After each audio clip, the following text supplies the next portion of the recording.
l'occasion des 10 ans de Cash Investigation, M6 diffusera le jeudi 16 mars un numéro spécial, qui reviendra sur les enquêtes les plus fortes de l'émission.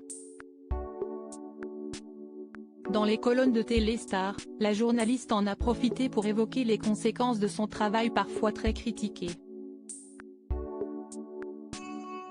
Elle est l'un des visages les plus marquants de la télévision. Depuis 10 ans, Élise Lucet est aux commandes de Cash Investigation, l'émission dans laquelle elle propose des enquêtes parfaitement ficelées, sur lesquelles elle travaille de longs mois avec son équipe de journalistes. Maman d'une fille qu'elle élève seule, Élise Lucet a toujours mis un point d'honneur à tracer une limite très claire entre sa vie personnelle et son travail, elle qui avait évoqué cette règle non négociable qu'elle impose à ses équipes. Les circonstances de la vie ont fait que j'ai dû élever ma fille seule assez tôt et donc j'ai expliqué à mes équipes que je pouvais travailler très tôt le matin, jusqu'à 19h le soir.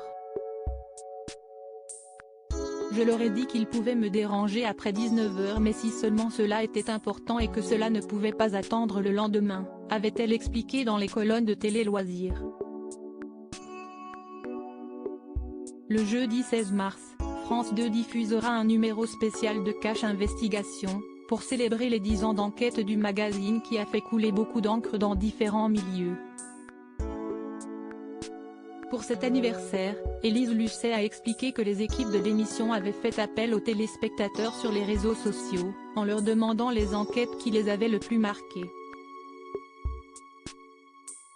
Élise Lucet reçoit-elle des pressions extérieures? Mais Élise Lucet le sait, réaliser ces enquêtes a un prix, et il est parfois très coûteux. En janvier dernier, la journaliste avait même révélé qu'un homme avait essayé de l'enfermer en plein reportage, se sentant agressé par ses questions. Dans les colonnes de Téléstar, la journaliste, qui reconnaît les conséquences parfois handicapantes de ces enquêtes, a révélé que Delphine Ernotte, la présidente de France Télévisions, recevait des pressions extérieures, dont elle les protégeait. Elle nous soutient totalement et je pense qu'elle ne nous dit pas tout pour nous laisser travailler tranquillement. Elle demande juste à être au courant des dossiers sensibles, a-t-elle déclaré.